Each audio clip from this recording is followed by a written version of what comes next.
What a crazy 2 weeks for Sonic fans. We went from knowing almost absolutely nothing about Sonic Racing Crossworlds to possibly one of the biggest leaks I've seen in the Sonic franchise, just for the Summer Game Fest to give us confirmation of Miku, Ichiban, Joker, and 3 Minecraft reps, and finally, the return of the friendly Sonic vs. Mario rivalry. Also, unlike another kart racing game, this game will have online cross-platform matchmaking.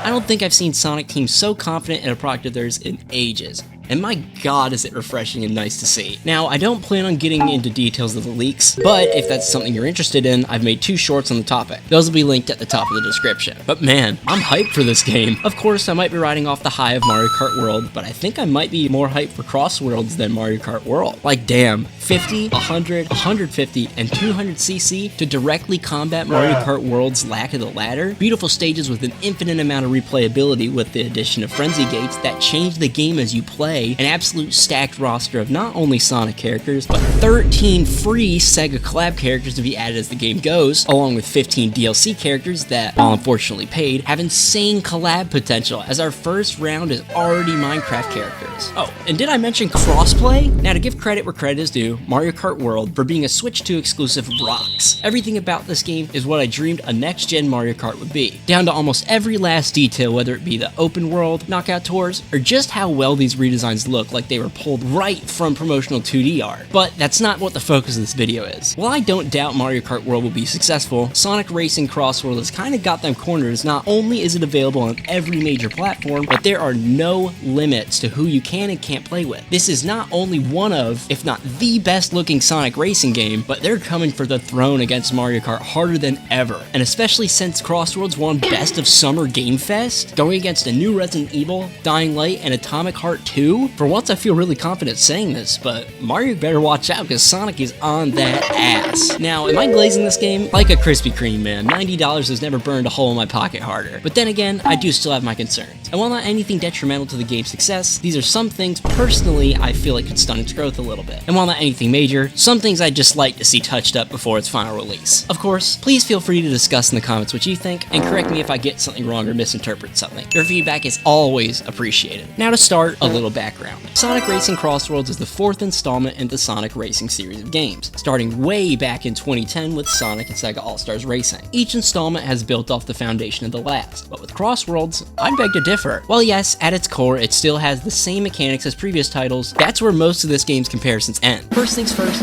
Extreme Gear. Yes, it's finally back. While I can't speak on how it compares to its origins and riders, it's an absolutely welcome addition and adds a huge level of customization to perfectly suit your experience, along with loads of custom gadgets to suit your playstyle. While a lot of gadgets are unknown, one that is shown is Trick Mastery, that allows you to perform more tricks quicker, and customizable cars. I'm not sure if it's to the degree of Team Sonic Racing, but it adds so much personalization to a game that already offers so much. Damn, wait, I didn't even mention that this game is being developed fully in-house. Being developed by Sonic Team with assistance from Sega developers that worked on numerous arcade racing titles, such as the initial D series of games, Daytona USA, and surprisingly Sonic the Fighters. Rather than taking the approach of a casual racer, Crossworlds plays more like an arcade-style racer. Every part of this game is so flashy, quick, and thrilling, and legitimately proves that if you blink, you might miss a lot. I think that's one of many aspects of the game that's got me hooked. While I did enjoy All-Stars and All-Stars Transformed, it does feel like it plays a little slow at times. Crossworlds constantly has something new going on, and that's hype as hell. Also, this game has so much personality. Now, I'm gonna divulge into a personal yap fest, but the animation is full of so much life and expression. With the introduction of the rival systems, where before a race you pick between 2 rival racers that are either a little bit easier or harder, depending on who you pick, with sweet little interactions between your racer and your rival, regardless of if it's at the start of a race,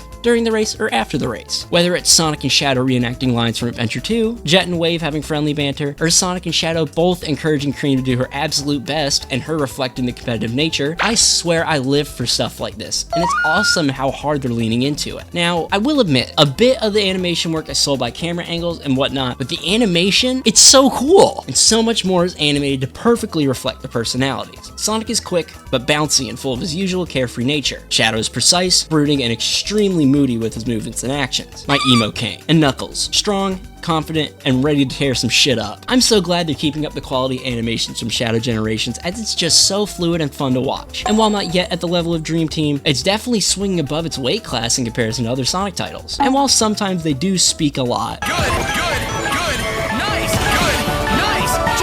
they have so much fun with the trash talk and teasing one another. As if you're doing the talking, you know you're hot. But if you're getting talked to, you best pick it up. It's crazy. The most lively Sonic game to date is a freaking spin-off. But I'd be lying if I wasn't fiending for Miku's interactions. Like, I want to peel away with her and hear her yell at Eggman, "Better luck next time, fuckboy." Locking eyes with him the whole time as she crosses the finish line. Oh, and please just have Steve reply with anytime he says anything, and my life is complete. Now for the gameplay, like I said earlier, with this game taking more of an arcade approach rather than a more casual approach, everything is much faster, more responsive, and extremely attention-grabbing. With the reintroduction of transformation gates from All-Stars Transformed, this adds a whole new layer of skills that you have to learn to get the edge on your opponents. Now personally, after watching a lot of side-by-side footage of Crossworlds with the other recent racing titles, the gameplay for Crossworlds just takes the cake for me. If you played All-Stars, All-Stars Transformed, or Team Sonic Racing, you might also feel that the cars in those games feel super heavy. Not like tanks or anything, but the maneuverability, while it feels good for those titles, is nowhere near to how free and light everything seems in Crossworlds. Yes, that feeling of weightlessness is somewhat essential to a title that follows in line with Riders, since that's the last Sonic Racing title Sonic Team worked on, but it just looks so damn fun. Okay, I know I'm rambling, but Crossworld's combination of weightlessness, while still being precise, is awesome, but I do have some issues with the game. Of course, this game still isn't a finished product, but with that in mind, we are 3 months out from release and still some of the animations look unfinished. While not anything major,